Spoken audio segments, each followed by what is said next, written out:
Okay. Hi, everybody. Yay. I think we positioned the camera correctly. I've worried enough about it over the last few minutes. I got a lot of space to, like, if I feel like suddenly darting to the right, I feel like I could. Or pooping. Or pooping. We've That's talked what a that lot about corner's pooping. for, actually. Is that what that is? Yeah. I was wondering why it smelled like Poopouri. Yeah. Have you used Poopouri before? I have. What I decided after maybe a year of using it is that it just sort of still smells like poop, but it really, but like with an added layer of chemicals. Okay, so chemical poop. Yeah, I've gone back Like the to, tenderloin. The Yes. tenderloin smells like chemical poop. There is a specific smell that you're talking about Yes. that I now can't unsmell, and I don't know what it is. I know it's cleaning solution of some sort. Right. But every time I smell it now, it makes me want to die. Okay. And thanks for bringing it up. This is If I can exciting. inspire anything. Ladies and gentlemen, welcome to Conservatish episode 69. Woo! Is it really 69? It really is 69. Wow. Which is why I wanted you on the podcast for this episode, because we're going to get real. Couldn't Couldn't have asked for a better guy to bring on this one. I'll tell you that. Right now. although I think Jefferson should be here any second now, and he's going to make we're going to make a triple decker, as they call it. That's like the is that like the arms races that the fast food joints have when they're like, well, we'll put six patties on. We're like, yeah, check this out, 69. And I know In you and think Out that- works too. I know in that you as think well. that you're nice. I know you think you're nice, but we're gonna Right. bring a guy over here and we're gonna go triple stack. I'm thinking me on the bottom. You're the and then heaviest, you, so that probably right, makes sense. And then you, Yeah. and then Jefferson, and I'll spin you one way and spin Jefferson the other way, so it'll look like some sort of a. All right, this is the worst. Our guest today is Kyle Caprista. Caprista, come on, man. I'm Italian, sorry, bro. I'm a piece of shit. And you were a drummer and a fucking phenomenal drummer. And Thank you. I actually, I think. Our mutual friend Gawain, the incredible producer, has sent you a couple of the tracks that you did, I did. on the album. Yeah, you sound incredible. Thank you, sir. Yeah. But you sound fucking, especially some of the roles you've done for, it's just, first things first, I wanted to thank you for your work on the album, but also for being, for you and Gowan, just incredible, easy to work with. Like, it's just like, because I'm this dummy on this first album, just like, I think I like this, and I want it to sound like this, and you're just like, okay, right, and you just go in, done, you know what I mean? And Gowan's just like, it's efficient and talented at the same time. So I just, and generous, and I just wanted to say I appreciate that. Thank very you. much. It's a learned skill. I will Okay. tell you. It was something I not to go into a long tangent right at the beginning of Whatever, this, do it. this thing, but I will tell you my experience coming up, because I started doing sessions when I was relatively young for the scene. Okay. Not for now with the internet, there's everywhere you look, there's some 4-year-old, Right. phenomenal drummer who's Right. going viral or whatever. But Right. well, I mean, when I came up doing sessions, there was a very skilled group of session guys, on all instruments, but especially drums. And I really got to watch the things that they did right. I got to watch the things that they did wrong, and then sort of piece together my own figure out what do I do? What is it that I bring to the table? And the one thing that I think I learned is the thing that I learned first that got me in the door was that this is a customer service business. That if you're going to do sessions, if you're going to be a sideman, that it's not about you. It's not Right. about what, not about the statement you want to make on somebody's record. Okay. I'm not one of those dudes that's like, well, if you hired me because of what I do, and so just stand back and watch the magic happen. It's like, I'm the guy that's like, I'll show up. That may be a package, but is that actually Jefferson? Never. Jefferson! His ring would be that gay. Yes. All right. So you saw what worked and what didn't work. So firstly, Yeah. you're not selfish when it comes to that. Well, it's that. It's being open to what an artist.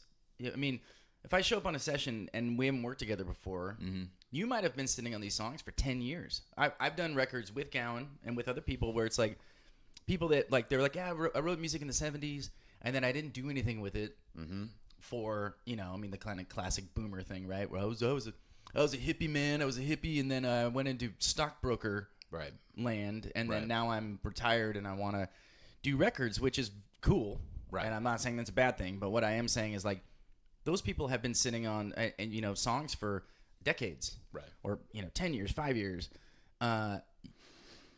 I learned that it's really important to like hold space for an artist to say like, this is what I hear. This is what I think is important for the song or whatever, and not kind of like step all over it and be like, all right, well, let me tell you what I've done hundreds of records and this is what I think, and and also then working quick. I mean, have you seen people? So in your beginning, do you remember Yo Cats? Frank Zappa song? Cats. I'm not really a Zappa guy. All right. You know what? God damn it. Jefferson and I are not going to fuck you if you're not a Zappa guy. but I'll say this. I'm familiar enough with Zappa that you could tell me anything is a Zappa song, and I'd be like, that makes sense. Yeah, all right. Be like, have you heard that Zappa song? The lamp bulb just went out, and we need to go to CVS and pick up a new one. Right. I'm like, is that the name of the song? God damn it. I invited you on my... So he has this song that's about studio musicians, and he talks about like, make the session go overtime. That's where it's at. Like just dick moves from session musicians, and like play a little flat, and just to make it go overtime so you get paid more money. Hey, where's the blow? You know what I mean? And like the sucking up to the guy who got you the gig and all that stuff. So when you started seeing session, did you see like very specific examples of people who did wrong shit? I did. Yeah. Well, I mean, I guess wrong is subjective, right? Because everybody has to decide. Everybody has to decide in life where their lines and boundaries are. So it's not really necessarily my place to say like you did this wrong. What I will say is that I saw the way that they were reacted to. Okay. So, I mean, I think everybody's coming from their own experience, right? So it's like if you're a songwriter and you're like, I'm hiring musicians for a show or for a session and I'm paying them, and that's one experience. The other experience is as the session musician, you're like, okay, I'm getting hired for this. I need to learn these songs. I have to do, and so there is a Venn diagram. I think that's what it's called. Yeah. Whatever. It's your experience. Yeah. Stuff in the middle. It's a way to meet in the middle. The Oreo yeah. cookie of experiences. Right. But I did see. I think the thing I saw that really like put me onto the path that I'm on was a lack of, I don't even want to say empathy because it's not empathy, but like patience or understanding of just like other people's experience of like on the part of the musicians or on the part of the songwriters. From where I'm coming from, as a session musician, I saw a lot of like, I'm not getting there till this time. I'm not leaving my house for less than this amount of money. Like, you better have a check for me when I get there. Like,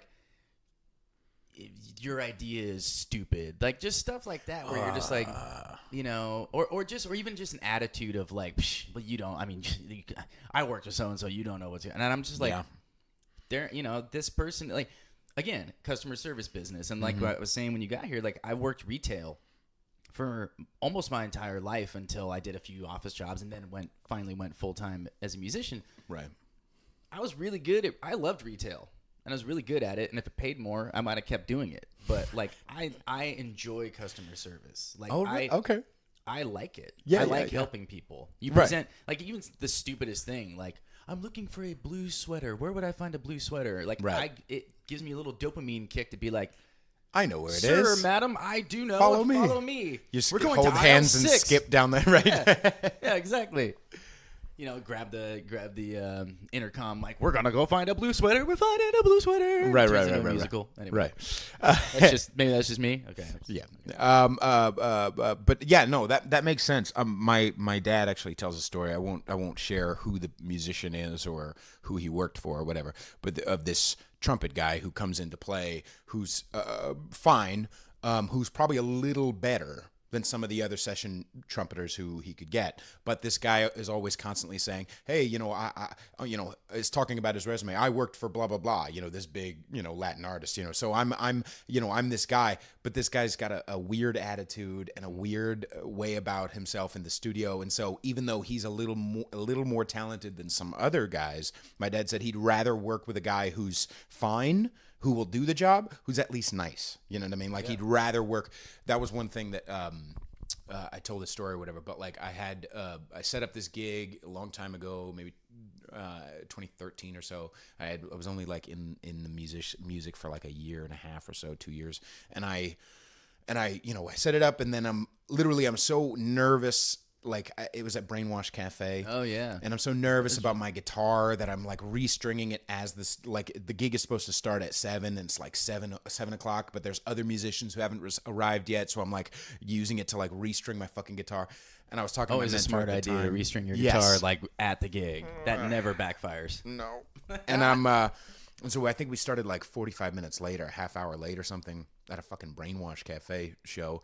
And Did you do your laundry? I did not. I never did my laundry there. I didn't either. I feel like missed opportunity. Yeah. Like lost to the time. I don't think it really probably was. But I'm sure if maybe you it's an asked exaggeration. one of the crazy ladies out on Folsom would be happy to take your clothes and dip them in soap. Yeah. just bring back just soapy. Right. But one of the things I was talking to my mentor, it was like, well, what happens is people will either continue to do shows with you or they won't. Like they learn through your behavior or, whatever. Like, oh, this is a guy who's easy to work with, or this is a guy who if he did offer me another gig, I'd be like, yeah, I don't know. I want to, maybe get a little higher or whatever. So it's like you learned probably through looking at other musicians, not just like what would work for you or like what would be different from working for themselves, but also you learn like how to get hired again. You know what I mean? Like you have the reviews from your experience of showing up 10, 15 minutes early, and, making sure, well, not I'm not always. the most punctual musician in the world, but you know what I'm saying. But like, there's little things, not being a dick, not being like, hey, can I get an advance necessary? Like there's little things that we can all do to make it easier for the people that we work with or work for, you know what I mean? That get us hired again. You know what I mean? Well, and it goes both ways because I have musician buddies and producers and engineers and stuff that have been stiffed, not insignificant amounts of money. So it goes both ways. But I do think what it comes down to is like with everything in life, with humans, it's like communication. Like setting clear communications, setting clear boundaries, setting clear expectations. Like everything that I've seen in my career that's gone sideways in some way is because there was assumptions, there was gray area, there wasn't communication. It's like, hey, you know what? It's okay for you to say like, this is how much I need to get paid in order to do this work. Right. What's What's not okay is to like, assume you're going to get paid a certain amount and then be upset when you don't. Right. And on the flip side, like I did some gigs for some people for a while where it's like, hey, this is cool. I'll pay you this much. And then you get there and it's like, do the gig. And then it's like, well, I didn't make as much as I thought I was going to make. So I can really only afford to pay you X amount. And it's like, man, now we're crossing into territory where it's like, I don't want to ruin a friendship over this. I don't want to ruin a working relationship. But at the same time, like that wouldn't work with any other. You couldn't tell your plumber like, hey, thanks for fixing the sink. By the way, I just got my paycheck. It's a little light in the loafers. And, so I'm only going to really be able to pay you, 75% of what you asked for. So I've also had that where like the communication angle, I've had it where there was a great lady, really kind, really just generous, wanted to set me up. She had never really done live music. And so I had said, well, here's my price. She said, I can't really afford that. How about we do this price? And I said, okay, because it was her first kind of time setting up live music. Right. And I wanted to do a gig in that city that I hadn't had a regular gig set up at. And so we started doing it, but then, is it okay if I put my foot up here? Yeah, I think it's made for that. I don't know good. For Timberlands. Yeah. But I and then like a few months in, I could tell like every time she would pay me, like she wanted to take care of me, but I could tell like I didn't have the draw there, or it was just a slow night, and not that she would be ungenerous, but that I felt bad for like even having her pay me the amount she was paying me. Right. But rather than say, hey, you know what, Pete, I can't take care of you from now on at this price. Here's what I can afford, and I understand if you can't do it. Let's work together in a year or whatever if I start having more traffic. What she did is she just stopped like texting me back. It was weird. It was ghosted you. Yeah, but and then I referred her to a friend of mine about a month ago, and she was like, "Oh, okay, let's set up a gig with me and you at some point." And I'm like, "Okay, you know." But it was just weird, like where I know it's hard to like communicate that. Like I understand it's difficult, but like I'd rather just get a straight out rejection than, you know, I say that with females, but like I'd rather have like I'd lie and tell me you have a boyfriend. Don't like give me your number and then just text me back a little bit and then ghost. You know what I mean? Just reject me straight out. I'd rather get that. I just heard a story about that where there was a girl that gave out her number, has a boyfriend, and then later was like, well, we just did that to get this guy to leave us alone. And it turned into this whole like philosophical debate about, you know, what the right way to do that is. And I'm like, look, I acknowledge that I do not have to live your experience. I've never had a creepy girl. Well, that's not true. But I've never had one that like wouldn't take like, you know, that I was like, I'm not interested, and they don't take no for an answer. That's not really a female thing. Except for Jefferson. For Jefferson. Jefferson's a special case. Yes. In so many ways. Very. A unicorn of sorts. Mostly in the dick. It's curved and multicolored. That's why we like an ice cream cone. Yeah, exactly. Yeah. But like I'm sitting there going like, look, I haven't had to live your experience. Like being a woman sounds in a lot of ways just awful. Balls, right? Yeah. Absolutely. That being said, you know, I think if my fiance, yes, I have a fiance. Aww. If my fiance was like, yeah, I gave this guy my number, but it's just because he wouldn't leave me alone. You know what I mean? I was like, that A, doesn't feel great. B, right. I don't think that really solves the problem because now they know how to, like, if you give them a fake number, now granted that's going against what you just said, but at the same time, in the scheme of things, like, there's so many things before you get to let me give you my number just so that you will leave me alone. Right. Like that, you know, because then what, you're going to dodge his texts and call. I don't know. Anyway. Right. Well, there's also, a couple of things. Number one, I feel like there's one aspect to it where it's like, just be mature and learn how to give a rejection, learn how to take a rejection. Yeah. At the same time, I've heard from multiple females, Allie as an example, my friend who's been on the show, that there are some guys who just won't. It doesn't matter how maturely you come out and say like, you know, I think you're really great, but I'm just, you know, I'm dating myself, or I have a boyfriend, or whatever. Sometimes guys are like, oh, fuck you, you're ugly anyway. So I understand where there's almost like, depending on how close you are to the person or how well you know the person, you gotta, as a female, like, understand, like, sometimes you just gotta get this guy. You got to reject him, you know, if you can do it maturely, rock and roll, but sometimes even maturely won't help the situation. So you try different ways to, like, let somebody down. Not easy for them, but easy so that you don't have to deal with the fucking, you know, possibility that he's going to be a cunt. You know what I mean? Well, yeah. I mean, there's guys out there that don't care about wedding rings. I mean, like, right. What are you going to do if you say, I'm married, I have kids, and they're like, so? Right. Like, but I don't... Right. I don't really know where to go from there. I thought that was a pretty clear, you know. Yeah. Right. Yeah. I mean, there are some girls who wear the decoy ring though. So I mean, it's, if you have a question, you know. Yeah. Is that ring real? Right. What does that? Philosophically speaking, what does that ring represent to you? Right. Maybe it's pretty, and I'm a new generation woman who doesn't care about what finger it's on. Great. May I have your number? Exactly. Yeah. Now that we've gotten there, but right there is a perfect example of a mature, thoughtful discussion. Right. Right. Which it's hard to do. I've been talking about this a lot recently, but like I've been realizing that maybe I'm not as much a piece of shit as I think I am. I would venture to say you probably aren't. Well, you know, only because there's a lot of pieces of shit out there.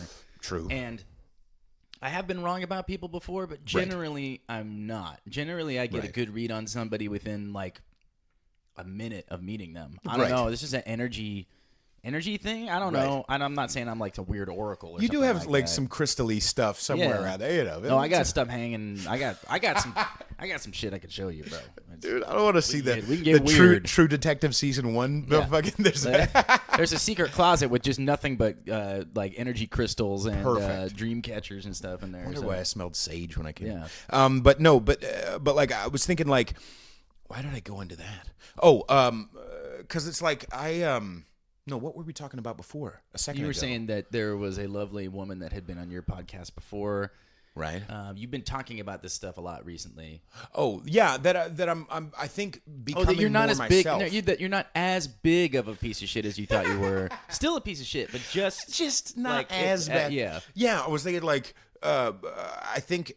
I don't know why I started talking about it. When I started talking about it anyway, we'll figure it out. But like I was thinking about how I think the mature way that I've always thought, or the immature way, is that my nature is bad and I need to work on that and become this person that I'm not so that I can become that better person. But I think in general it's actually flip-flopped. I think in general we come into the world actually good. I think we come into the world like perfect, like whatever we are, and then we add all this other shit that aren't us, you know, this fear, this anxiety, this depression, this anger, this rage, whatever, this jealousy, this expectations, this miscommunication, this bullshit.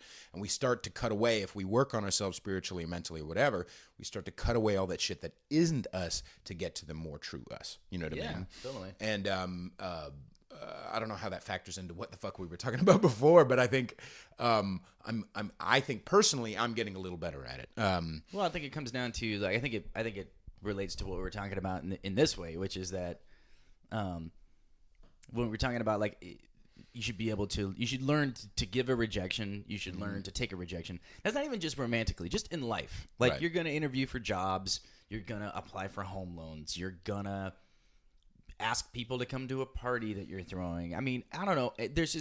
Life is a series of choices and a series of opportunities, and not all of them are going to work out. Not everybody is going to be interested in everything you're interested in. So like that idea of like learning to give a rejection, learning to take a rejection is a very utopian ideal that we should all be moving towards. Mm-hmm. I think what you're talking about is this idea of like we are in a time. I mean, we are in a time where we're grappling just as human beings with, I think, because we're more connected than ever, because it's easier for people to get their stories out, to express themselves. Anybody can at this point. Right. We are this generation that is sort of like grappling with what it means to like we're having to confront like decades and centuries old, you know, tropes and storylines and stuff, meaning like the guy that can't take no for an answer, right? If you dive into that, why can't this guy take no for an answer, right? Right. And this is why, I mean, I love podcasts and I love sitting around and like drinking coffee or drinking a beer and like talking, because it's not a 5-minute conversation necessarily, because or 140 fucking characters or any exactly. Of that shit. Yeah. You're like peeling an onion back, right? Where you're like, okay, you can just go, yeah, that guy's a dick. He doesn't know how to take no for an answer. He's a creep. He's this, he's that. And all those things probably true, you know? But also then you have to go like, well, why? Why is he like that? Right. And then you have to start, and this is what we're doing now, and this is why it's such at times, a heady conversation that I don't blame people for not being able to keep up. Because you have to start diving into stuff like, well, what programming has this guy gotten his entire life? That like, that no doesn't necessarily mean no. That girls want to be chased. That all the movies and TV shows, and you know, how did his dad? Was his dad around? Right. If he was, how did his dad raise him? Did his dad show a good example of how to treat a woman? Did his dad explain to him how to like talk to women, how to make yourself attractive to women? Has he had friends around him that told him like how to make a girl come? You know what I mean? Yeah, well, yeah. Or like, or just to pump in and out, and that's it. You know what I mean? You say that, and that's funny because I just had this conversation too. I won't say with who, but you know. But you know who you are. Fuck. No, I'm saying you do. No, we were talking about we were talking about. God, oh, you know what it was? As I brought it up to somebody. This is my fault. But I read a Twitter thread with this girl that was like, you know what? I've been a slut for a lot of my life, and she used that term as a sex positive term. It was not. She was not slut shaming herself. In fact, she said, I don't feel bad about that. I love sex. Right. But she's like, I'm giving up casual sex because I'm tired of bad sex. Right. Because most of the sex that I have is bad. And it devolved into this. I mean, this doesn't happen that often, but it did evolve. Devolve? Definitely didn't. Was devolve. it bad or was it was good? It evolved. Okay. It continued on into a thread of people basically like talking about why, and the theme was interest in your partner's interest in another person's experience.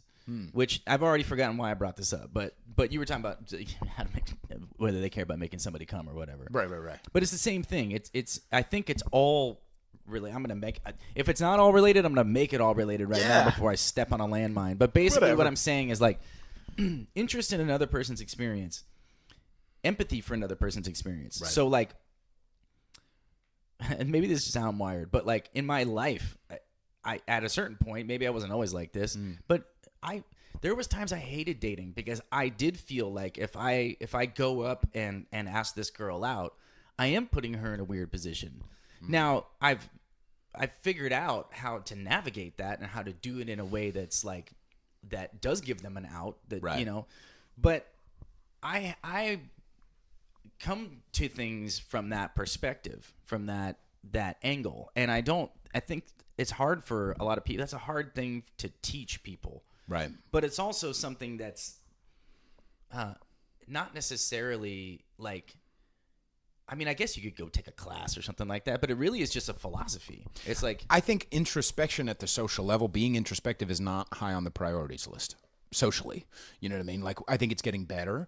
I think it went way too far in the 60s and, when everyone was just like, we don't need any structure at all. Let's just, free love. And then it turns out that also is like high school and that can be abused. Like, so it's like, okay, well, maybe let's get a little further back. Like, we don't need to be all about our inner children, but we also need to be, I think we're finding a good enough balance, or we're on the way to it, where it was like, okay, where introspection is lauded, where it's like, this is important to be this way, but it's still not, like, it kind of depends, like you were saying, on your upbringing, on your examples, on the people in your life. Like, I'm very grateful that I was raised the way I was raised, not just by my parents, but also by the friends, by getting into a spiritual program where after I got sober, and like being around people who explained to me what it feels like to be a girl, or what it feels like to be in this situation or in that situation, or, and so.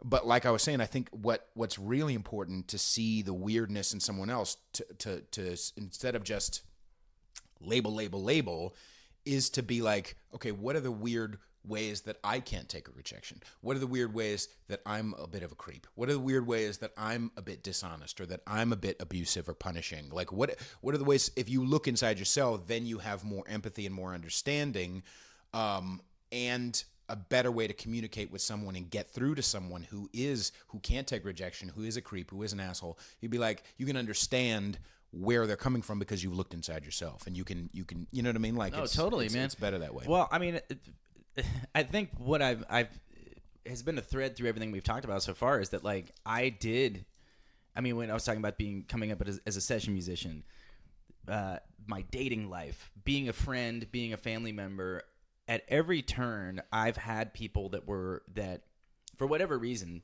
I don't know why, but saw value in teaching me lessons, in being like, hey, you know what, like, you're really great at these things, but let me give you something to think about here, Right. like, all along the way. I mean, were you ever able in a position like I have been where you weren't willing to listen to that person around that, Sure. and then came back later and were like, that's what they fucking meant?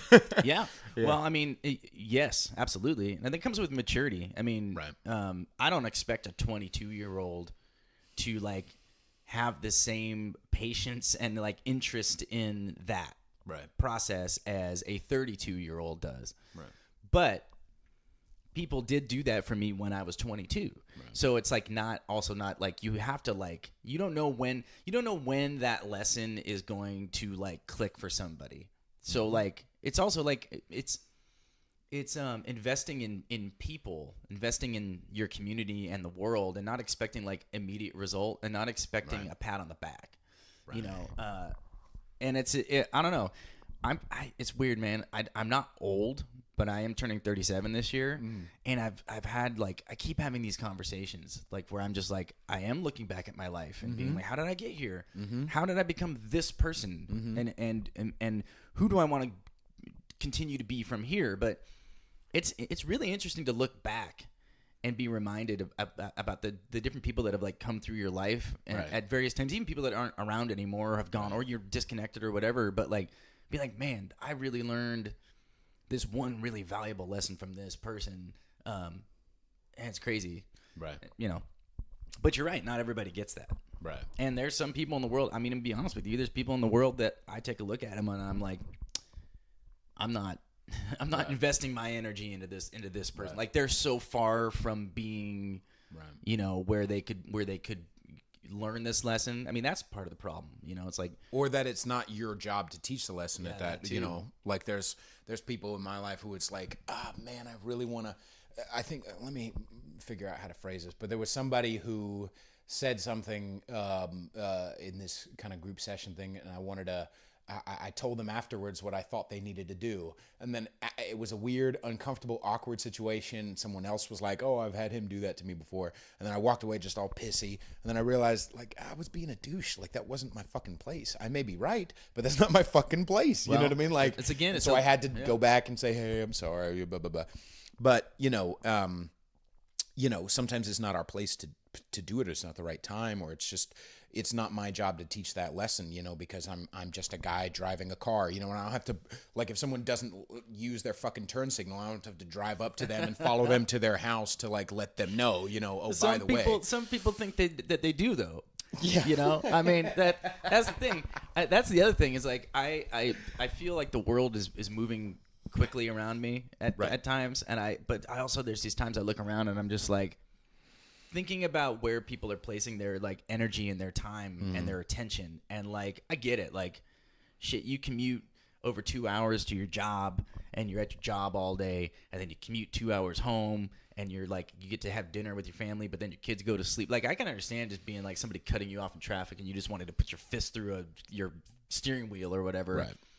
But man, when I just decided like you know, traffic and stuff like that, it's just like to sort of give myself over to some circumstances I can't control, or just be like, you know what, I'm gonna learn or build some kind of filter to like really start to figure out like because I don't think people think about it, but like when you get upset in that way, like even if it passes quickly, it's just taking a little bit out of you, like every time, out of your however much fuel you have that day, right? Like, and I think it's like it's a corny analogy, but it's like there's the positive dog and the negative dog, and whichever one you feed will get bigger.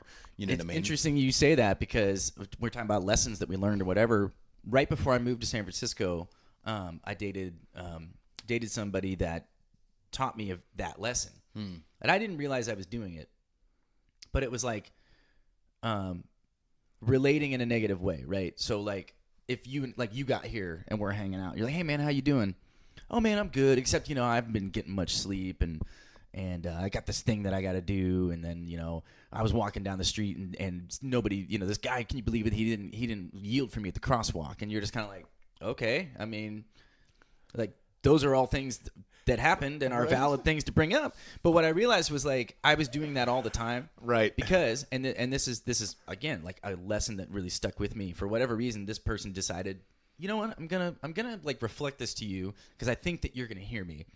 And at first I was like, what are you talking about? But it did click, and it stuck with me ever since, because they pointed out, they're like, look, I get why you're doing it, because relating in a negative way is so much easier. Because if you're like, man, yeah, I'm good, except man, fucking traffic, man, 2 hours of traffic, and then like nobody's gonna be like, well, actually, traffic's good, you know. Like it's a very easy crutch to like relate to somebody, right? But it is a negativity, and it does, like, you are transferring that to that person, and they are receiving that. Versus like, oh, I'm good, you know, like it's a beautiful day, it's you know, like I got this coffee, like I'm like stoked to hang out, and like whatever, like it's a subtle thing. It is. But over a course of a lifetime, and really over the course of a lifetime of like your community and your friends, if you're constantly, and then because I started to see it in other people, and I was like, oh yeah, I do feel like a certain amount of that negativity, like when that's all you ever get from somebody, it does sort of like stick to you. Yeah, there's a. Are you finished with that? I think so. Was that long? No, it's perfect. Time has lost all meaning for me. You could tell me it's 4:30 in the afternoon and we've been talking for 5 hours, and I'd be like, cool, man. You get more coffee and let's just keep going. I think there's because I've done that before, just like you have, and I think there's a way. What looking back and trying to reflect on it, why I've done it, I think it's because you're wanting to almost relieve pressure. Like sometimes I've been so obsessive compulsive about telling the truth that I'll, a Denny's waitress will ask me how I'm doing, and I'm like, I'm in fear right now about. And it's like, whoa, hang on, just get the moons over get the moons over my hammy and let me. I'm making like $5 an hour right now, and you're only going to leave 50 cents on this tip. There's a way for me to get more positive, even though, yes, someone did cut me off, or I am worried about money, or blah, blah, blah, blah, blah. Yes, but there is a way to get that better, or to process that or deal with that, but that's not someone else's job. It's not someone else's. I don't need to involve them in my weirdness. You know what I mean? It's difficult to get over it during that time, but there's spiritual tools you can utilize. There's meditating, there's writing, there's blah, blah, blah, blah. There's people you can call to be like, bleh, and they're like, yep, gotcha, and they call you and bleh when they need to. But in the correct, in the more useful way to do it, you know what I mean? Rather than just everybody, here's what's actually going on with me. So you could, it is, yeah, you know what I mean? I see where you're coming from with that. So did I make sense? You make a ton of sense. I mean, I think, like you get to choose, you don't get to choose necessarily what happens to you in life. I mean, bad things happen, good things happen. Mm-hmm. Some people have more bad things than good things. Some people have more obstacles to overcome than others. Like, I don't know what to do about that, but you do, to a certain extent, get to choose how you walk through the world and how you present yourself to the world. And I think for most people, again, like we're talking in generalizations, obviously, but like, I mean, I look at people like your community is a reflection of you, mm-hmm. I've always kind of, once I heard that, that's another thing that really stuck with me, because it was like, yeah, right. You see people, like when people are like, I don't have any good friends, or like my friends all kind of treat me like garbage. It's like, well, okay, so what is it about you? Like, what's going on with you that allow yourself to be treated that way, but B, that like you're not like cultivating better people into your life, right? Like, I don't know, man. It's like, as an example, if you keep having people who cheat on you, yes, why do you keep going to that person? If you have the same relationship over and over and over, you obviously like the drama somehow, or you enjoy it. It gives something to you. It gives you a place to be victimizing yourself, or a place to control, or a place for someone to control you, or it's just like you get something from it. You are the what's actually, not the cause, but you're getting something from it. Yeah, there's something. I mean, even if it's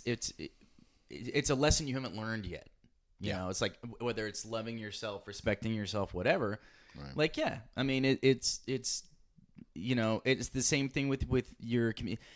I don't know. You have to shape. I think you have to shape your world in whatever small way you can, because there's enough stuff out there that you don't have control over. It's like you do have control over the energy you give out to the world, the angle you take on things, the people that you allow into your world that press buttons and input things and code things into you, Right. Anyway, man, this is a lot more highbrow than I thought. Right? Should we talk about dicks or something? I'm the best podcaster in the world. Patreon.com/conservatish. I mean, look, I love talking about this stuff, but also, like, I don't want to, like, whatever, fuck you. Yeah, just... Getting self-conscious for some reason. Now it's an episode. Yeah. No, I mean, that's anytime I go into these, sometimes people are like, well, what are we going to talk about? I have no fucking idea. I never know. I've had, highbrow conversations with people. I've had, dick jokes and whatever. I never go into it with a strong agenda. I just want to I just want to talk. Whatever. I love talking. And one of the things that I was thinking about regarding that point was like I'm not necessarily make it political or whatever, but sometimes when it comes to if someone's really interested on whatever side of the aisle that someone is, if someone's really interested in or complaining or kvetching about social justice or about what's going on in the world, a piece of me feels like, and because I know this about myself, I've had big issues with the with the government. Blah, blah, blah. I remember before I got sober, I was very interested in like the government's fucked up and the educational system's fucked up and blah blah blah. I was stealing constantly. I was panhandling. I was drinking behind Safeways. You know what I mean? Like I was a piece of shit. And I was stealing constantly. I was lying. I was abusive to my family. Like but I was so interested in what's going on out there and what needs to be fixed in the world. It's like whoa. I am let me look at my little cul-de-sac to see, okay, am I, not that we shouldn't vote or we shouldn't be interested or we shouldn't talk about these things. I mean, I have a fucking podcast. Of course we should talk about these things and whatever. But ultimately, I am responsible for my life. Ultimately, I can't. Yes, someone cheats on me, or I lose a job that's through no fault of my own. Okay, well, what am I going to do about it? You know what I mean? Like, there are people who have had much better lives, much better upbringing than I have, who didn't start drinking and using and panhandling and manipulating and lying and cheating and stealing. Like they've had much better reactions to whatever that is, and I don't know why that is, but I know that ultimately I'm responsible for. Let me first look at myself. Well, you never. I mean, who knows why you? I mean, I know that there's somebody that's really close to me that grew up. It grew up in similar circumstances and everything, and just similar circumstances to you. Similar circumstances to me. Who it's a lot of self-hate, self-doubt, and everything else. Right. And for no discernible reason. No, you can't point to one thing and be like, here's why this happened, and then it was like, but it was like this whole journey this person had to go through to realize, like, oh, I there's just a pit. And for me too, like, my mom passed when I was 26, cancer, 4 years of fighting. She's the most badass, strong woman I ever met. Right. We got to take care of her. She died at home, which was like such an odd, or not an odd, but just like a very like, why I can't think of the word, like, it's a rarity, or it was a surreal. That's what I'm looking for. Surreal experience. But then after that, I had a whole, like, there was a very big hole, and I sort of turned it into a personality in a way. Like, I'm gonna be the rock star guy. Like I'm gonna go out every night and drink every night. I'm gonna go out. I'm gonna try to date 8 women at the same time. All these things that sort of became a personality of like, yeah, that's who I am, and that makes me cool, And in a way, like, I did succeed in developing a reputation. I am lucky that it didn't like push anybody away from me. Right. But then, like, when I wanted to, and I'm still struggling with sort of some of the learned behaviors and patterns of that lifestyle as I move into this next part of my life, where I'm like, I don't relate to that guy anymore. Right. I don't want to be that guy anymore. It's that dog that you feed thing. You know what I mean? Absolutely. It's hard to get over that old shit. But I had to realize, like, because at a certain point it stopped being fun, and I'm like, I think with anything in life, like, you do something as a habit or as a learned behavior, or it's just like, hey, I've done this for years. And then all of a sudden it stops feeling good. It stops being fun. It stops being rewarding or meaningful in any way, big or small. Right. And you end up having to, like, I had to take a step back and be like, oh, yeah, it's not fun. It's not rewarding because I've, like, started to deal with some of my stuff.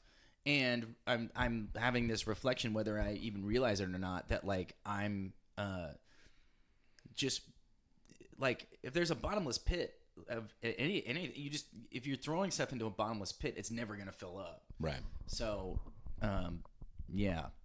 I guess my point is that, like, sometimes there's no reason, sometimes there is reason. Right.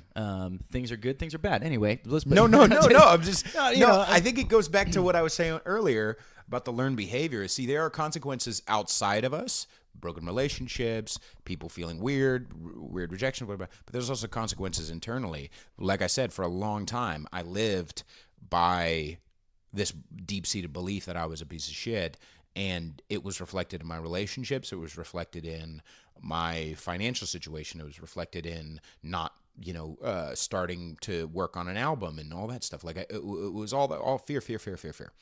And so now there's still these old behaviors and still old thinking where it's just so easy for me to slip into that.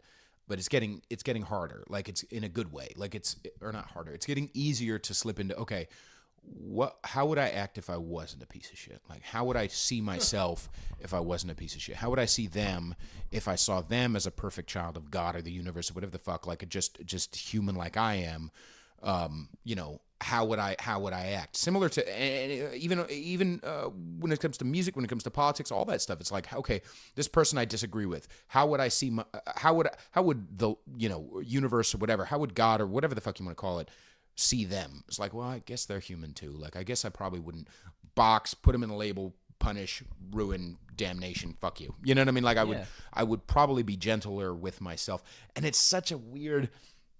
My first instinct is just like, oh, it's corny, fuck it. You know what I mean? I don't want to. You know what I mean? But it's true. This shit's true. And it doesn't have to be corny though. That's the thing. Is like it. That's the challenge, right? Because again, you talk about putting things in a box or labels or whatever else, right? Like some of my best, some of the people closest to me in my life are hippie-ish, hippie adjacent, sure. spiritual adjacent in the church, right. But the thing is I don't think about them that way. I just think of them as people that are like. They have a certain way of looking at the world and looking at other people, and a lot of it I agree with. Some of it I'm like, that's not for me. Mm-hmm. But I had the same. It's funny. I had the same exact challenge, the same struggle of like trying to better myself or trying to like evolve, I guess. Right. Because the reality is like, I don't think anybody should be the same person at 32 that they are at 22. Yep. And I think that if you are. You fucked up, right? But that means that you have to go. You're going through some kind of journey. You're going through some kind of evolution, and for me, it definitely was that like people were like, "Hey man, you should really like consider this, consider that." And it's like depending on how the message was delivered and what language was used and everything else, I would either receive it or I'd be like, "I'm not into that hippie shit, man." Right. I'll tell you something, because I'm like pouring. One time I ordered Maker's Mark on the rocks at brunch. Because I was gonna order a mimosa, and I started to say the letter M was coming out of my mouth, and the waitress said, finished my sentence, mimosa, and in that moment I was like at this table with my friends, and the waitress is hot and everything, and I'm like, I slipped into like, no, I'm a rock star, but I'm like Maker's on the rocks, and all my friends were like, what the fuck? And I in that moment, I was like, why did I do that? Right. I don't want a Maker's on the rocks. It's 11 o'clock in the morning. And some of us can't, but anyway, yeah. I sheepishly had to flag her down and be like, look, I don't know why I ordered Maker's on the rocks. I really want a mimosa. You were right the first time. Right. But it was like that level of like, I don't want to look a certain way in front of, like I'm in the world and I need to like, I'm projecting this image of like, yeah, man, I'm like Lemmy from Motorhead. Because I'm not like Lemmy from Motorhead. No. I don't sit upstairs at the Rainbow Room or whatever and drink all day and do speed and like I that's not who I am. Like it's not what I want. It's also not what I want. Yeah. Right. But it's like I had to like get away from worrying about the labels of like, oh, this is a hippie-ish thing, or this is a kind of a crunchy granola thing. It's like it's just a thing. Right. And like because these people do more of it than these people doesn't mean that it's like lame. Right. And it doesn't have to be labeled a certain way either. It's like it's all just working on yourself and deciding what and who you want to be. Right. And there's just like anything in life, there are great things about. I mean, there's positive and the negative, and negative. Like there. What am I trying to say? I'm saying like the AC and anything the DC can be. I don't know what that means. But the like Hall and the Oats. Yes. The Loggins owns the Messina. Yes. Actually, I kind of look like, with this, I feel like I look like Oates, and you kind of look like Hall with the coif. Yeah. I also have Hall's ego, so it's... Was Hall ego-ish? I didn't know that. I don't want to say anything about Was a man. he the man-eater? I don't want to say anything about a man I don't personally know, except if you watch. Fuck you, Hall. if you watch Live from Daryl's House, I mean, What's that? you never saw that show? No. Oh man, it was on like Palladia or whatever, like the live music channel was. Okay. It was an awesome show. 80s, 90s, or no, recently. It was recent. new. Okay, Yeah, okay, I mean, okay. he would like people would come over like Joe Walsh and stuff, and they'd play half Joe Walsh songs, and then they would play like half Hall & Oates songs. Which at first I'm like, all right, you're bringing a guest on, and you're doing an equal number of Hall & Oates songs. That's a little, every week or every especially month, since right. everybody that shows up sort of like, can we do can we do Kiss on My List? It's like, well, we did it last week. It's like, all right, well, there's only like 8 other songs I want to do. Right. But he's got his guitar strap says Live from Daryl's House. When Hall & Oates was touring, he Nice. has like the Live from Daryl's House strap, and it's like projected. Actually, you know what? I'm going to give you a homework assignment. Oh, no. Do you know Brett Dennen? Do you know of Brett Dennen? No, I don't know if I... Brett Dennen is a very gifted songwriter and singer. He's the other redheaded singer, and he's the American Ed Sheeran, but not Ed Sheeran, I guess. Okay. Anyway, Not he's as doughy. sort of local, but yeah, I mean, good career, Right. He went on Live from the Daryl's House, and I was like, oh, cool, Brett Dennen's on, and I was watching. Very clear, Brett Dennen, no fucking idea who Daryl Hall is. No fucking idea what Hall & Oates, anything about them. Didn't do any research. Right. Didn't know, that they were from, Philadelphia or whatever, and the Blue-Eyed Soul. I mean, there's a very clear story. If you go to their Wikipedia page, Sure. there's a very clear story that Daryl Hall wants to be, and that's fine, earned it. Wrote some great songs, came Right. from a very legitimate, talented musician. Right. Brett Dennen decides because they perform, then they have a guest chef. The chef makes dinner. They all sit around and eat dinner. Brett Dennen's just like, he's super uncomfortable the whole time, but ends up sort of like, oh, I'll make small talk. You could just see the wheels turning. Asks some question that made it clear that he didn't really know a whole lot about, and the way, I mean, you just saw like the shades go down except for he's wearing shades at the dinner table, so you couldn't actually see his eyes, but you could just see Daryl. Like, Were they Daryl, outside? No, they were inside. Fuck it. Yeah, that's the other thing. Yeah. That's another thing that he does. But anyway, if you ever need a drummer, Daryl Hall, I'm the guy.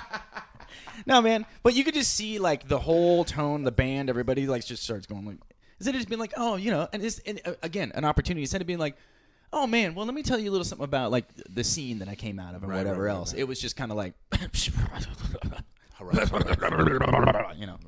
Anyway, enough about Brett Dennen. But Right. I got to piss. You want to take a quick break? Let's do it. All right, we're going to take We're a gonna quick pee break. together. We're going to pee on The each toilet's other. not really big enough for it, but we're going to figure it out. Swords. It's just geometry. Cross streams, right? Yeah, it's just We're like- geometry. All right. We'll be right back. It's fucking... All right. You know what? We're going to stop this episode now. I also wanted... When did you start fucking drumming? Oh, man. Who are your influences? The funny thing is, like, I always say, like, oh, I've been drumming for 26 years. 26 years. God damn it, I'm a veteran. Yeah. I just, like, 5th grade band, everybody did 5th grade band. At that, Okay. I don't know what it's like now, but Yeah, it was, I think- like, one of those things everybody did. Pretty I did much. alto sax. I think it was Yeah. similar. Well, the funny thing is, at that time, I mean, it must have been, when was I in 5th grade? God, like 90... 73. 90, 91. 90, yeah, 73. God, I might look that old. I don't look. No, I should say I don't look that old. I feel that old. Right. So you started.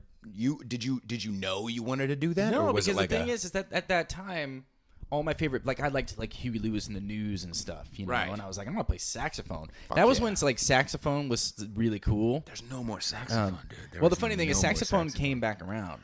I When? will say, like M83 and stuff like that. Like, Oh, okay. The kids like bad, dig, bad, not good type of. the kids these days dig the saxophone. it came back around. But not the solo, dude. The solo is dead, dude. The well, sax solo. No, man, I'm telling you, like M83. I mean, you might not be cool enough Who's to know this. M83? Well, you know, there goddamn you it. go. You know, well, you just said you just. Jefferson, come in here and fuck him. I bet you Jefferson knows who M83 is. I know who they are. I'm sure I've heard a couple Anyway, of songs. Something about a night. They have some about every something song's in the about night. like tonight's the night, and it's the only night, and act like your night. You're never gonna have another night. Yeah. Anyway, the saxophone was cool then, I wanted to play it, and my dad had one. I'm like, well, that makes sense, because my dad, for whatever reason, played saxophone when he was a kid and never got rid of his. He just kept his saxophone, which I was sort of like, looking back now, I'm like, wow, it's an odd choice. I mean, maybe you needed to own more things so that you didn't have room for a saxophone that you hadn't played in like 30 years. Was he a musician in general, or no? I'm the only real musician in my family. Okay.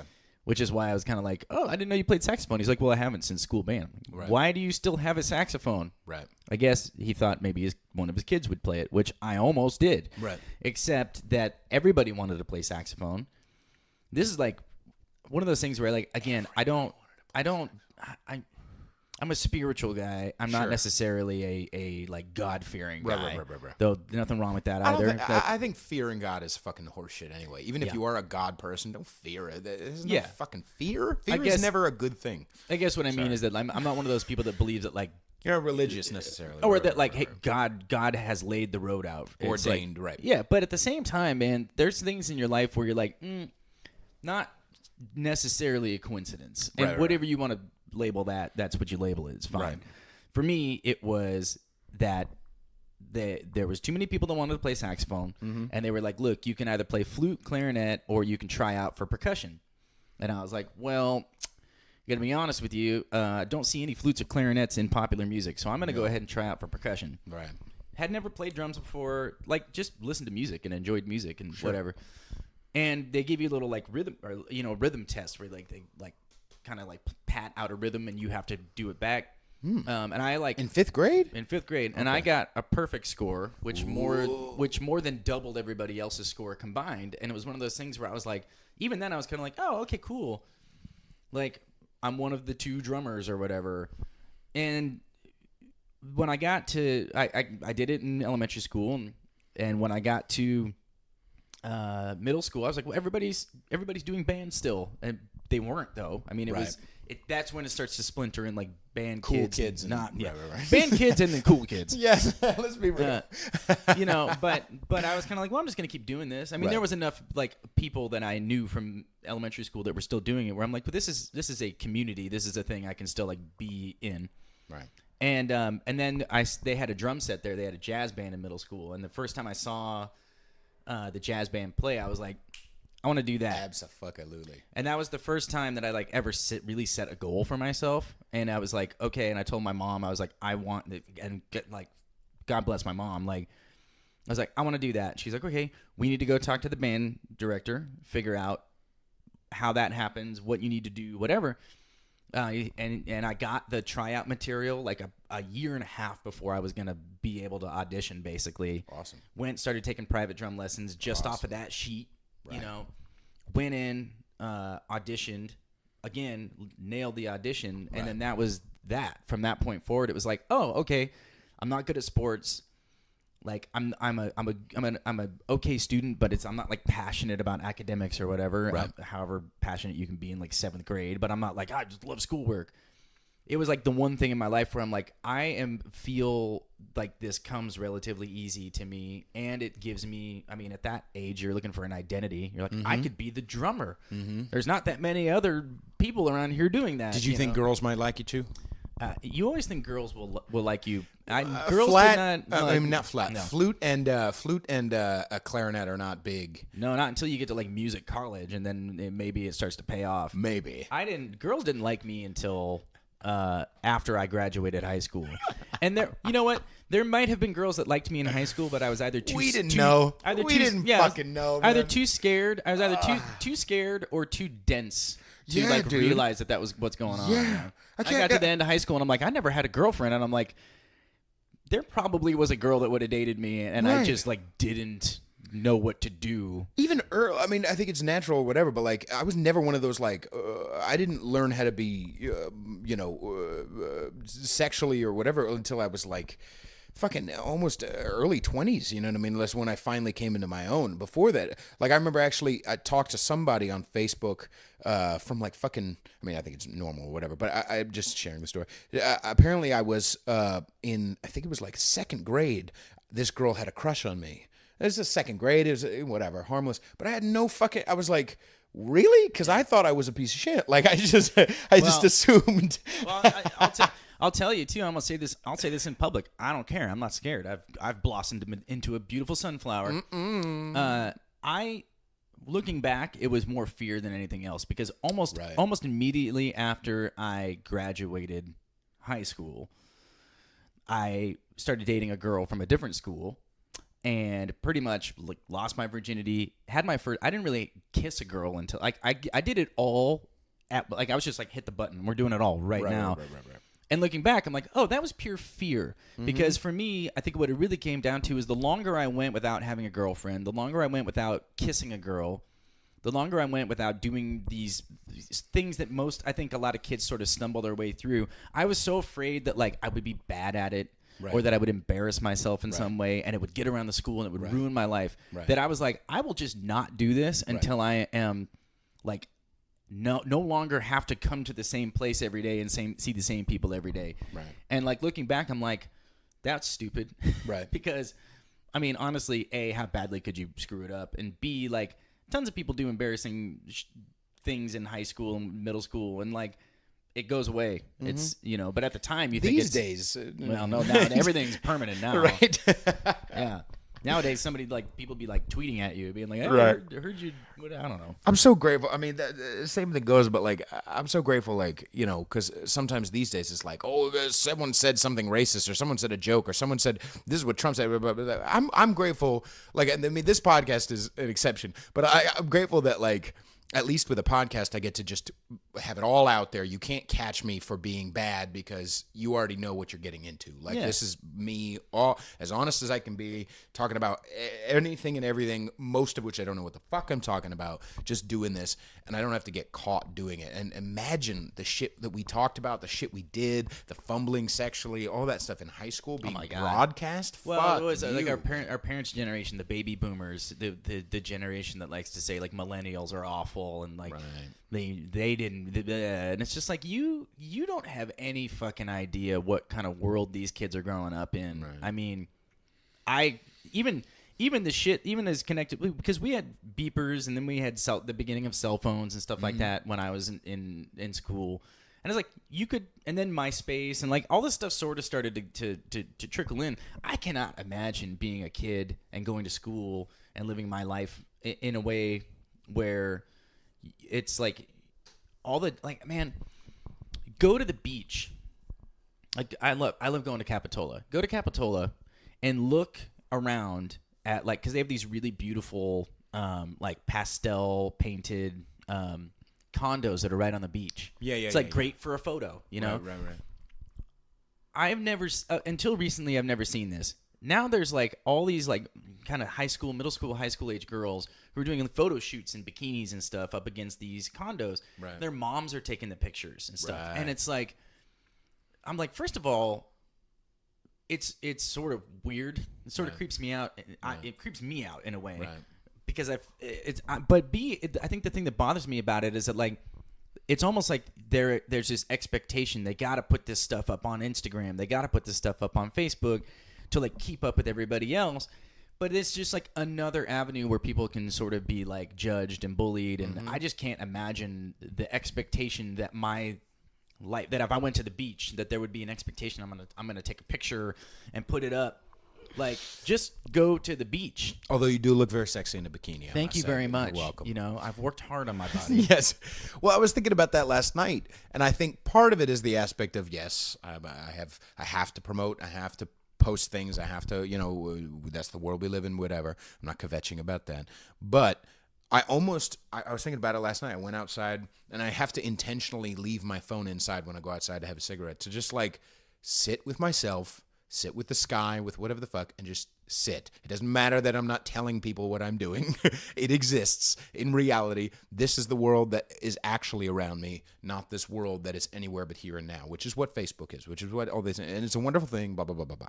But all of this media is anywhere but here and now. It's not now. It's not here. These people I'm listening to talk about this are not, they don't know who I am. They don't know, they're not existing in the room with me. I'm not a part of the conversation. It's like sitting intentionally with the fucking intention of like, okay, this weird uncomfortability where I want to post about something, or I want to look at someone else's posting, or I want to wait. What's actually happening now? It's a weird muscle sometimes I have to remind myself. You know what I mean? I wish I didn't. Well, how connected we are and how instantaneous everything is now is something we have to learn to adjust to. Yeah, because I have a very close circle of friends, right. And I'm very lucky and blessed by that. Right. These are people that I trust implicitly. We've been through a lot of stuff together, and I value my time with them. Right. Above almost anything else in my life. Right. I will go get a beer with these people, or they will be hanging out or whatever, and I'll ask a question, then pick up my phone, start looking at it while they're answering. And it's like, I mean, the rudest shit in the world, but things that people do all the time now. And I've had, you talking about learned behaviors and all the stuff we've been talking about. It's like, all right, same thing. Like I have tried to be purposeful about like, if you and I are hanging out, like I'm taking my phone and put it in my pocket, because if it's out here and I see it light up or whatever, or it's just a thing, it's a nervous tick or something almost. Right. Like I don't want to have to be too connected or too well, I don't know what it is, man, but it's something I know. Let me put it this way. You do you. For me, what I've realized is that it's an unhealthy habit, and it's not. I love in interpersonal dialogue and communication and connection, and you lose that if you are. I mean, shit, go to a concert and look at how many people they got their phone up, filming the show. Right. They're looking at the screen. I'm like, the stage is right there. The stage is right. When are you ever going to watch this? Right. You're gonna find a 1 minute edit to put up on Instagram. Even worse, when are you gonna ever see this musician again? Bjork hasn't been. Bjork came. I saw her in maybe 2014, I think. She comes into the States once every fucking decade. Right. You're gonna look at your phone, motherfucker. She's right in front of you. Look at her with your eyes. I not only was she there, fucking goddamn, she brought Mike fucking Patton out, and so her and Mike Patton are like bullshit, like doing this song, and I'm like, all right, two of my musical heroes are like 20 feet away from me. Pete, sit. Enjoy. Exactly. You know what I mean? Like, just watch their dumb faces do this thing. Like, that's it. It's just for me. It's not for someone else. It's not to post. It's not to whatever. It's just this experience, And it's one of those things that the same thing drives both of those. It's a compulsion to share, to be connected, to be instantaneously everywhere, and you can't be instantaneously everywhere because something's always going to suffer, right? It's the person who I might be Facebook messaging, or the email I might be replying to, or the text I might be replying to, like, they don't know that I'm sitting with one of my best buddies.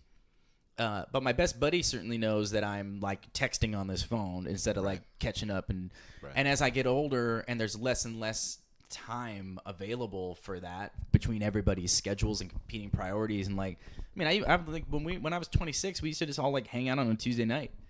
Go to the bar, hang out, whatever, watch a movie. Like, everybody, like, half my friends are married. Like, quarter of them have kids. The rest of them are engaged or whatever. It's like they're all working on, like, trying to better their careers and all these things. It's like you start to go like, oh, man, like, if I get to see everybody once a month at this point, it's like,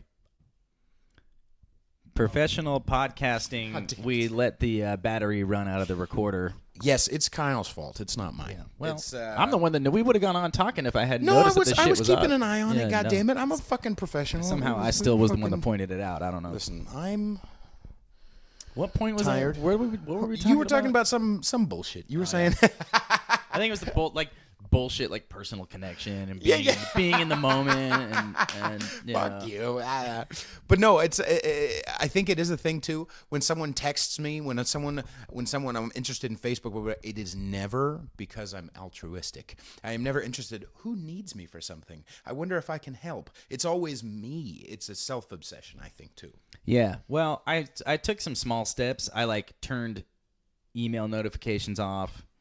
I had to I'm still bad about it. Like, and I'm not saying this like I figured it out. I've solved it, ladies and gentlemen. Let me tell you, this is the Kyle Capriston method to walking through the world, because I haven't. But I had to retrain myself to be like, okay, an email. If somebody sends me an email, there's at least a day or two grace period. At least a day.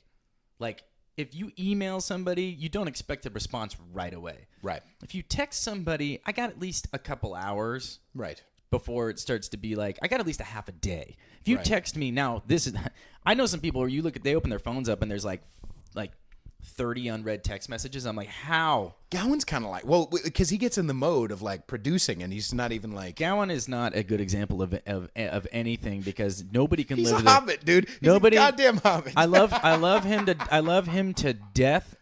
You cannot live your life he can live his life the way that he lives it. And you know what? I'll say this: that man has developed a life that makes him happy and works for him. And the motherfucker knows what he wants, man. I respect it. I respect it so much. And he's so goddamn good at what he does that it's just like he gets into the little mode and it's just he's fucking great, man. He's an example of somebody's like, this is what makes me happy. I don't need these other things. I don't feel like I need to keep up. And I don't know. It's just like, it's a great example, like you said, of just like doing what works for you and your life, and not feeling like you got to keep up with everybody else. Right. But I will say this. I mean, I guess the point I'm making about like the phone and all that shit is just like the art of sitting and having a conversation. If you can master that, like public speaking and like interpersonal communication, if you can be good at and authentic in those things, my God, you have such an advantage in life. Yes, I do. Specifically him. Also, if you can grow a mustache like that, it really... Listen, this is a fool's game, okay? Because the reality is I think it's my Puerto Ricanness. This doesn't grow here or here. I look like Keanu Reeves' face when I let it grow out. It just looks all blotchy, like someone sprayed me with adhesive and threw... Like you have a medical through condition. Shavings. Exactly. Yeah. I look like I have some sort of I don't know what alopecia. is wrong with that guy, but something's wrong. Have you ever shaved your eyebrows? No. Why would I do that? I accidentally did it. Well, it wasn't as accidentally... Here's what it was, okay? You want the honest truth? Here's the honest truth. See how good I am to you fucking fans? I was shaving my head. I was maybe 19, 20 at the time. I was shaving my head, and I was dancing around like an asshole. I was singing to myself in the mirror because I was an asshole. I was trying to think of an example of a dancing asshole, and I couldn't... Daryl Hall. Okay. He don't dance.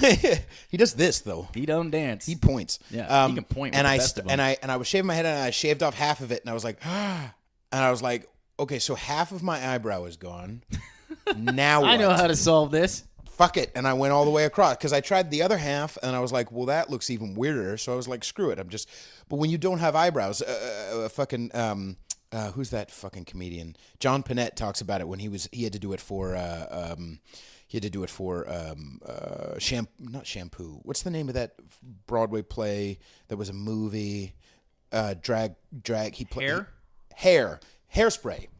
Yeah, we get there eventually. We're just gonna keep throwing out words. Yes, much like it looks like with the adhesive in my shavings. Right, but.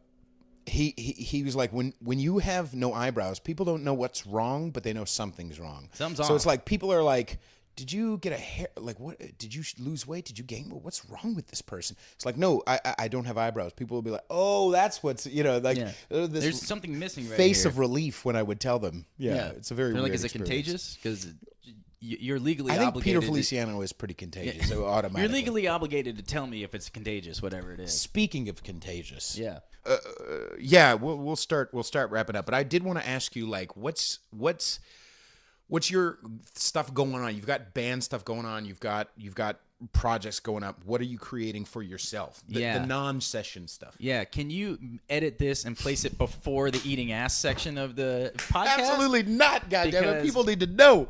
This is the best podcast in the world, dude. I'm the best. Yeah. Okay. So I'm session musician, gigging, touring, Right. doing record dates and all that stuff. But I've been doing like the cover band thing for like 8 years now, which is sort of like one of the industries here. Some people I respect don't want to do it or refuse to do it. I don't mind it at all. I actually really enjoy it. Yeah, it's fun. I'm more of a performer than anything. Like, I do co-write, I do create, I like creating, but more than that, I like performing. I've started fronting bands. Singing, Singing, awesome. Playing percussion, doing the whole thing, guitar. My fiance and I just started a band, dance band, like all genre, all decade type deal called Mercy and the Heartbeats. Nice. Yeah, man, we're just out. She's Mercy or you Mercy? She's Mercy. Okay. I'm the Heartbeat. Okay. Okay. You're the ha. You're the HEA. That's what I'm the HAWT hot beat. All right. Yeah. You know what I'm saying, ladies and gentlemen? Ruining Because I'm everything. decent looking. No, just God damn it. Yeah. Well, this is where we end. No, yeah, man. We're just out trying to play weddings and corporates and birthday parties and bar mitzvahs and whatever. But it is more than just the money too, because like I was in an 80s band for a while, and it's fucking fun, dude. Because not only people know these songs or whatever, but also you have the fun of. Like for me, I don't playing guitar or whatever. Like I like getting out in the crowd and just fucking just being providing an experience for somebody. Absolutely. You know what I mean? Well, we were talking at the start about customer service. Right. This is a customer service industry as well. Right.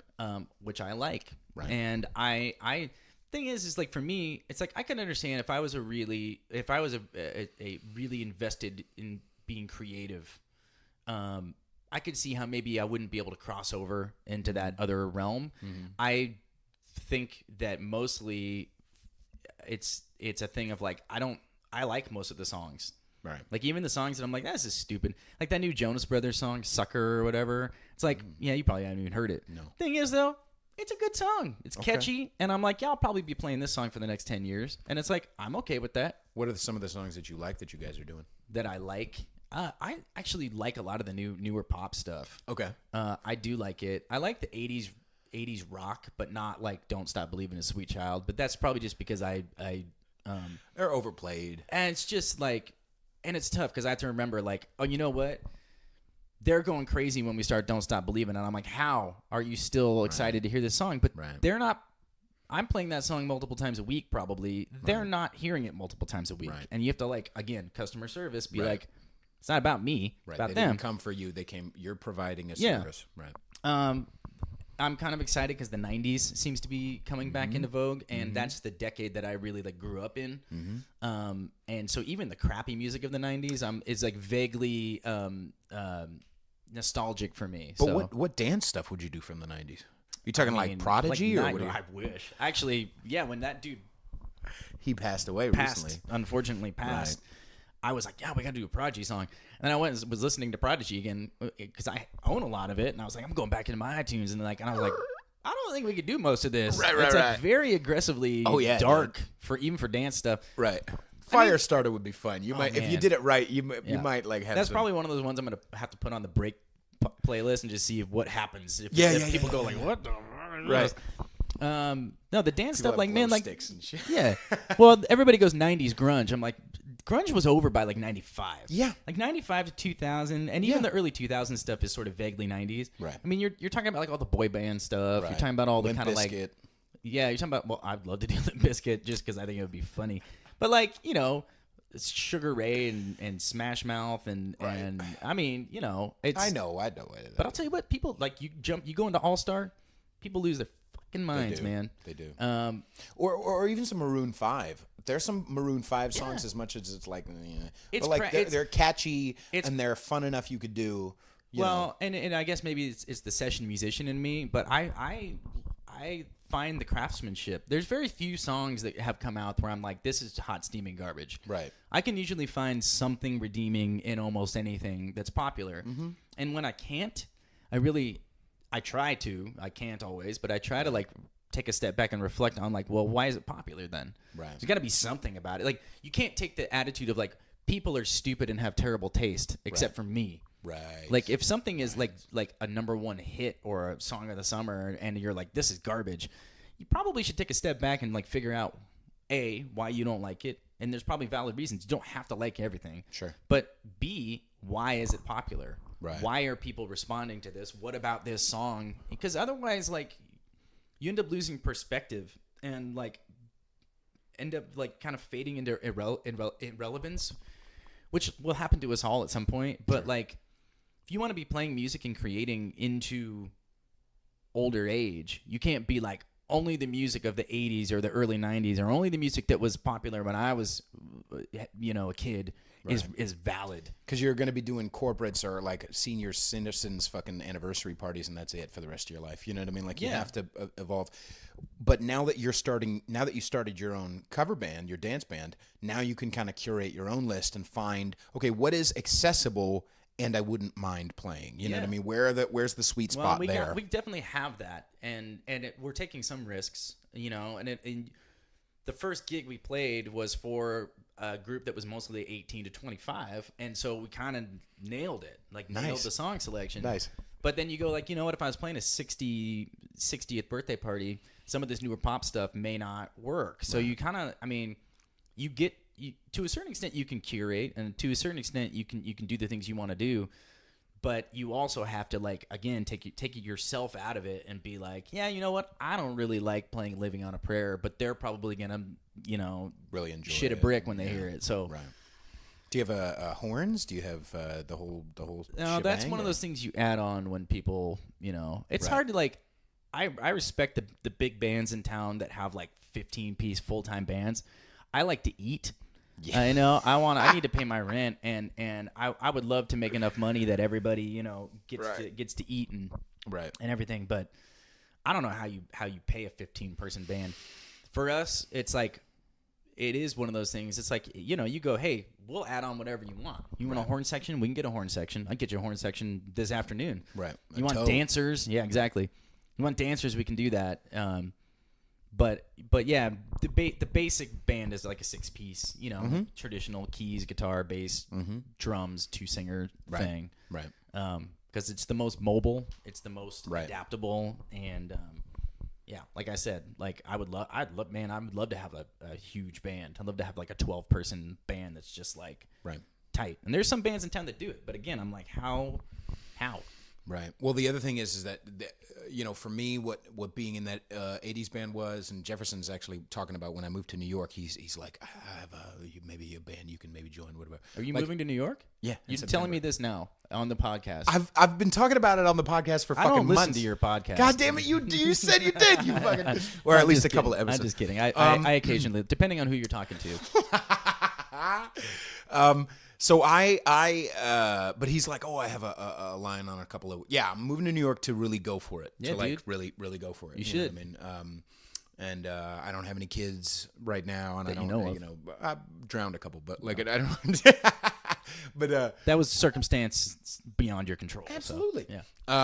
But I'm going to go for it. But like, he was like, or the reason why I'm doing those gigs, just same even as I do the cover gigs now, yes, it's fun. Yes, it's practicing my performing chops. Yes, I love to perform, and I love to be of service, and I love to blah, blah, but it also is feeding the other stuff. Yeah. You know what I mean? It's not like, I'm such an artist that I can't debase myself to play fucking, Hey Ya. I play Hey Ya, and it's a blast to do it, but it also feeds my other stuff. It feeds the podcast. It feeds my rent. It feeds my all this other stuff. So it's like, you know what? Fuck it. You know what I mean?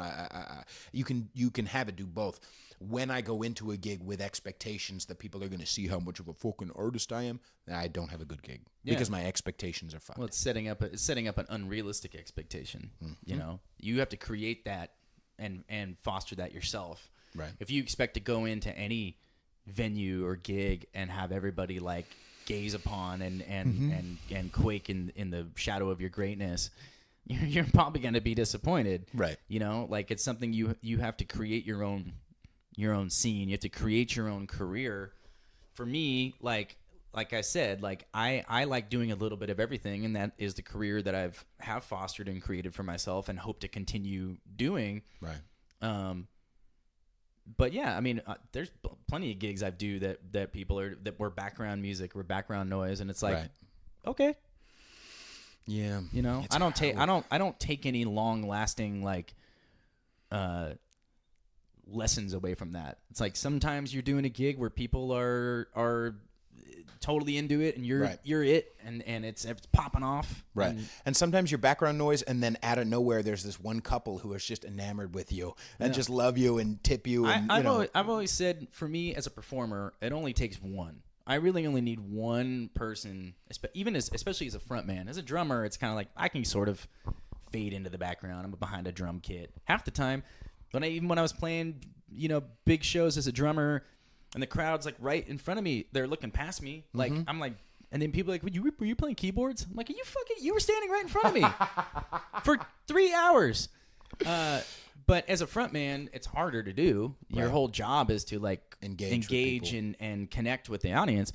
And so for me, I sort of have figured out it only takes one. Like I could perform to one person all night. Everybody else could be drinking and talking and whatever. And if there's one person that's just like, yes, and dancing and having a good time, like that's all I do struggle a bit sometimes when you got nothing, because it's just like, well, do you ever get punishing? I've absolutely gotten punished. It doesn't serve me, but I have done it before. I did it a couple times, and to my fiance's credit, because she's she's a professional. She's been doing it since 8. Wow. She was just like, you know what? I get it, but you can't do that. Especially if you're sharing the stage with someone else. No, well, she's like, you're punishing me as much as anybody else. And also, like, I realized, like, again, like you said, it does, like, sometimes it just comes out and you can't do anything about it. But for the most part, it doesn't serve me. Because then what ends up happening, like, when you're going to perform for however long being bitter and angry and whatever, and then you're going to walk away from that bitter and angry and whatever, instead of being like, you know what, I'll leave you on this, because I think we're almost out of time. But when I was in high school and I was in marching band, and it was really important to me, I wanted to be center snare, I wanted to be the drum captain, I wanted to be the leader.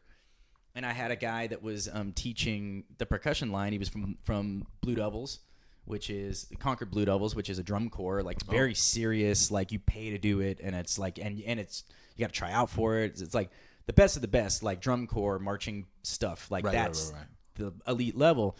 And he was center snare, and I was just like, oh, my God, like, and I had this attitude of like, I'm better than this. I'm better than the other people in my drum line. I'm better than this band. I'm better than whatever. I've done that. And we're doing, and he agreed with me on a lot of things, not related to what I'm just saying, but like he was a guy, like he wanted to be the best, and he was driven in that way. Right. So he understood that part about me. Right. But we were doing marching practice, just going around the track, just practicing parade marching, which to me just was the worst thing in the world. And I was not drum captain at the time, but they were like, why don't you keep time? That's blah, blah, blah, like that's how you keep time for everybody marching, right? And you're supposed to do that and keep doing that and be consistent about it. And I started screwing around and putting chops in and doing all this stuff and whatever. And he came over and was just like, what are you doing? Like, A, don't do it. You're embarrassing yourself. He's like, B, I understand that you're bored. I understand that you think you're better than this. He's like, but everything in life is an opportunity to get better. Yep. He's like, right now, what are you doing? And I'm still playing. He's talking to me while I'm just like, fuck. I'm like trying to like, But he's like, you can practice. Right now, you could be practicing your flam, like how good your flams are. You could be practicing your roll because you're rolling. You could be making like really subdividing your time in your head and working on your time. You'd be working on like, getting your feet really locked in with your hands, like all these things. He's like, there's all these opportunities for you to get better. And if you go through life kind of like pissing on every opportunity you have that you don't think is important, you're really going to miss out on a lot. So I have to relearn that lesson sometimes on those kinds of gigs where you're just like, you start going like, screw this gig and screw these people and whatever. And you start going like, I have to like recenter myself and go, self, this is an opportunity. What can you work on right now? So if you're up here singing, I mean, drumming, it's like, okay, yeah, I got that. Singing, performing. If you're up here, you can either try to go get those people, and if they're not responding, then what can you work on? You can work on your technique. You can try some things. You can, I don't know. I mean, there's just always a way to get better and a way to work on yourself that it's always an opportunity. And if you just kind of like check out or get angry or whatever, then you don't walk away better than you were. Right. You walk away losing something. They don't. It affects my playing. It affects my voice. Like by the end of the gig, I'm fucking more exhausted because I've spent the whole time worried about how much money I'm making, or worried about who's paying attention and who's not, or worried about like getting in my head. And all of a sudden, I'm not present. What pulls me out of that sometimes is when I do see that one person who is giving a shit, and I'm like, oh, people are watching. Okay, let me, But again, like think about what if that person looked up, ready to pay attention or ready to be like, I'm gonna check this out for a couple minutes, and you're just right. Or you're just half-assing it or whatever, and you've lost that opportunity. You didn't know you did because you weren't engaged and active and participating in the performance. Right. But you know how many other people like kind of went like, well, let's check this out and like go back to their whatever they were doing. So I don't know. Again, it's a learned skill, and it's something you I at least have to constantly like remind myself and work on it. But anyway. So how can people find your music? mercyandtheheartbeats.com. KyleCaprista.com. Ooh. On all the social media stuff. I'm the only Kyle Caprista, so really? if you Google me, you should be able to find me. Motherfucker. Mercy and the Heartbeats is the only band called Mercy and the Heartbeats. Settle for no sub. There's a million Heartbeats, but there's only one Mercy and the Heartbeats. Just get the best. Yeah. We're the best around. No. But no, we're not. But no, we are. I don't know. Whatever. Just don't sing that. Yeah. No, right. Fair. Yeah. No, I don't like that song. But yeah, anyway, yeah, just on the internets, and then like I'm around. Right. Call me. Text me, email me. Great. He's on my album. I'm very grateful that you came in and played the music because it's fucking I was talking about it a lot recently, but it sounds like I'm an actual professional artist. And you're a piece of that. Yeah, well, no, so man. I fucking really appreciate it, man. I'll say this, working on your record was an opportunity to create and be expressive and take some chances, and I'm appreciative A, that I got that opportunity, and B, that you really fostered that. And I think that your record is going to, well, I mean, I saw Jefferson's reaction, but I think that your record is going to be it's going to stand out. I mean, who knows, man? I mean, we just launched this band. It's the same as launching a record. You do all the work, right? You crank on it for a year, and you're just like, and then you put it out, and everybody goes like, hey, congratulations. And then it's like, now what? Right. It's like, now you're onto the real work of like trying to like drum up whatever is supposed to happen after that. But I will say that I think your record will stand out from a lot of the other things that are out right now. And if nothing else, it does sound like you, and the lyrics are you, and you know, that's, I will say this. I keep saying that. I'll say this. The lyrics, when I heard your lyrics, I was like, oh, nobody else writing lyrics like this right now. And for better or for worse, some people will like it, some people won't. Right. I liked it. Thank you, man. I still like it. That's not past tense. Right. But I appreciated that. I was like, oh, this isn't just another, not that there's anything wrong with any, song you want to write. You write the song you want to write. But I will say you were like, you come from it from an angle, and the same thing that we're doing with the cover band. Every decision we've made we've tried to be just a little bit outside of what everybody else is doing, while still being authentic to who we are and authentic to what we're actually trying to accomplish, which is like playing weddings, playing corporates, whatever. I felt that from your lyrics, which is like, I'm still writing within the constructs of this style of music and this kind of craft and whatever, but I'm going to try to write about stuff that's like actually on my mind and more, a little bit more real, and not be like, what should I write so that people will think I'm deep, or so that people will think, that like I don't know, have had this experience or whatever. Right. Well, thank you, man. Yeah, man. I of course. appreciate that. Yeah. We should do this again. Yes, please. Tomorrow. Man. Well, Jefferson and I are recording tomorrow. Oh, can I come to that? Dude, I would love for you to. I'm serious. If you want to go out to the East Bay, are you really recording tomorrow? Yeah, we're doing a podcast episode with him tomorrow. Part 3? Yeah. Wow. Okay. He's Jefferson goddamn Berge. It's fair. He is. I'll check my schedule and see. All right. You committed on tape, you piece of shit. You can find me on Instagram at Peter_Feliciano. You can support this podcast and all of my musical endeavors at patreon.com/conservatish. You get you get added little benefits like listening to snippets of the album, like a cover once a month, like I just posted a dick pic. No, I'm just kidding. He's not really. It's there. It was not really a dick, but it is a dick pic. Easter egg. I mean, it looks like an Easter egg. It actually looks like this, which is there's a tuft of hair. But anyway, and thank you so much. Please like this video, share this video, subscribe to the channel, hit the little bell, and I love you all very much. Thank you so much, Kyle. I love you. Capri Thank you for coming on. Absolutely. Love you, dude. Bye, everybody. Go out there and eat some ass. Please.